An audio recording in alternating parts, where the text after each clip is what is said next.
Hello po, good morning, good morning, good morning! Patatapos na ang long vacation ng mga trabahante. Today is Monday. Meron akong short story. Ipapasilip sa inyo. Tara, tingnan natin. Wow! Ayan, ang nakikita po ninyo ay planting material po ng cassava. Yan po ay tatanim ko mamaya. What? Ayan, tumubo na po yung mga tinanim kong kasaba nakaraan.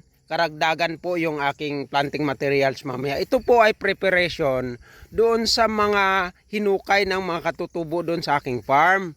Ayan, makikita po ninyo.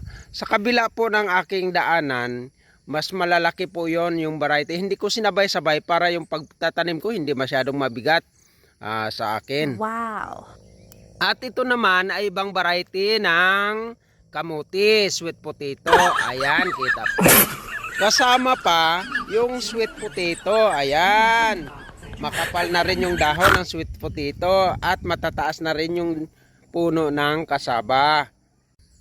Ayan po, sari-saring mga pananim, mga root crops ang aking tinanim. Dito lang po yan sa harap ng aking bahay. Ayan po, kung makikita po ninyo, sa susunod marami pa akong ipapasilip sa inyo. Kapaki-pakinabang. Tara!